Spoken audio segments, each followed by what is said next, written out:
Binura ng Supreme Court kahapon ng mga bar takers at kanilang mga taga-suporta nang ilabas ang resulta ng 2025 bar examinations. Pigil hininga ang mga magulang at kaibigan hanggat hindi nakikita ang pangalan ng mahal sa buhay sa malaking LED screen na inihanda ng Korte Suprema.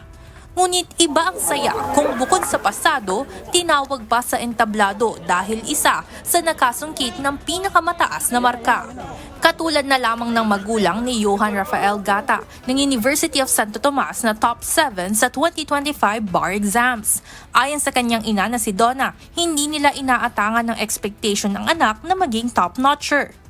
Ang dinadasal ko lang po everyday is makapasa siya ng bar exam kasi alam ko yung pinagdaanan niya habang nag-aaral. Pero hindi ko na-expect na masasali pala siya sa top 7. Kaya thank you Lord, thank you for these great blessings po. Si Nanay Vivian mayroon ng 2 anak na abogado kung saan ang isa ay top 17 na si Randall Pabilane ng Arellano University. Ayon sa ina ni Randall, mahirap magpaaral ng anak lalo na kung kapos sa buhay. Ngunit dahil sa angkin nitong talino, nairaos ni Randall ang law school. Kaya lang sila nakapag-aral ay because of scholarships. Kung wala ay hindi makakapag-aral. Gobyerno, taga-gobyerno ang ina, taga-gobyerno ang ama, wala. Kaya mabuti at merong mga scholarships. Ang inspiration ko para maging lawyer ay yung kapatid ko na abogado rin, na naging interesado ako maging lawyer, pero eventually nagustuhan ko rin yung practice of law, especially dun sa pagtatanggol at pagdidefend ng karapatan ng mga tao.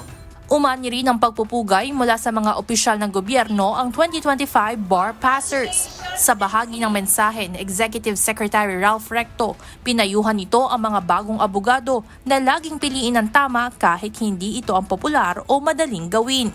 At higit sa lahat, huwag kalilimutan na ang sambayan ng Pilipino ang pinaglilingkuran pagdating sa patuloy na paghahangad ng katarungan.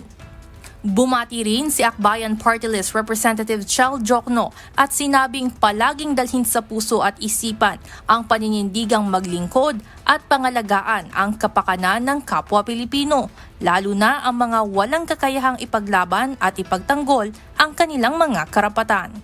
Paalala naman ni Senator Kiko Pangilinan na sa gitna ng kasalukuyang estado ng bansa pagdating sa isyu ng katiwalian, tungkulin ang pagiging abogado at hindi lamang isang titulo.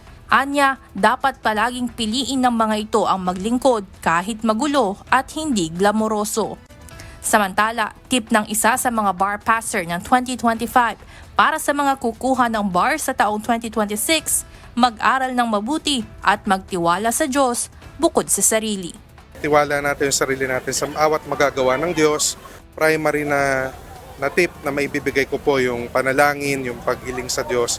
Pangalawa po, siguro start early. January pa lang po ngayon, siguro ngayon pa lang simula na po yung mga readings para pagdating po nung month ng bar examinations, medyo ready na po tayo para sumabak sa 2026 bar exams. Evan Alvarez, UNTV News and Rescue.